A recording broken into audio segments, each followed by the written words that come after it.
Sir నమస్కారం అండి. రఘుమాచారి గారు. నమస్కారం. సార్ ఇప్పుడు ఈ భూముల రేట్లు పెరుగుతున్నాయని వినికిడి మార్కెట్‌లో వస్తుంది. అది ఎంతవరకు నిజం? అవునండి. మీరు చెప్పింది 100% కరెక్టు. భారీగా భూముల రేట్లు పెరిగే అవకాశాలున్నాయి. మనకు ఆ! ఈరోజు భారీగా తెలంగాణలో భూముల మార్కెట్ విలువ దాదాపు 100% పెంచాలని ప్రభుత్వ ఆలోచన ఉంది. కొత్త ధరల ప్రకారం ఓఆర్ఆర్ లోపల ఎకర కనిష్ట విలువ రూపాయలొచ్చేసి 15,00,000, హెచ్ఎండిఏ పరిధిలో రూపాయలు 10,00,000గా ఖరారు చేసిండ్రు ప్రభుత్వం. సార్. ఈ సమాచారం మనకు అందుతున్న సమాచారం ఇది. ఓకే. ఈ నెల 28 నుంచి కొత్త స్టాంప్ డ్యూటీ వసూలు చేస్తున్నట్లు కూడా తెలుస్తుంది మనకు. రిజిస్ట్రేషన్ ఛార్జీలు కూడా పెరుగుతున్నాయి భారీగా. అదే. దీనివల్ల ప్రభుత్వానికి ఏడాదికొచ్చేసి అదనంగా 1000-1,500 కోట్లు లాభం వచ్చే అవకాశాలు ఉంది.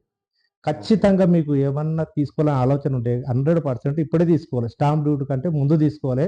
ఇది మా రిక్వెస్ట్, మా సూచన. ఒక ఏజెంట్‌కి ఏదో కమిషన్ వస్తుందని మాత్రం చెప్పడం కాదు. మీ రైట్. భవిష్యత్తు, మీ ఉజ్వలమైన భవిష్యత్తు కోసం నేను ఒక సూచన, ఒక సలహా చెప్తున్నా మీ శ్రేయోభిలాషిగా. నా పేరు రఘునాథ్‌చారి. నా నంబర్ వచ్చేసి 9885733020. ఓకే అండి. Thank you. Thank you very much. మీ విలువైన సమయాన్ని మాకు కేటాయించినందుకు ధన్యవాదాలు. థాంక్స్.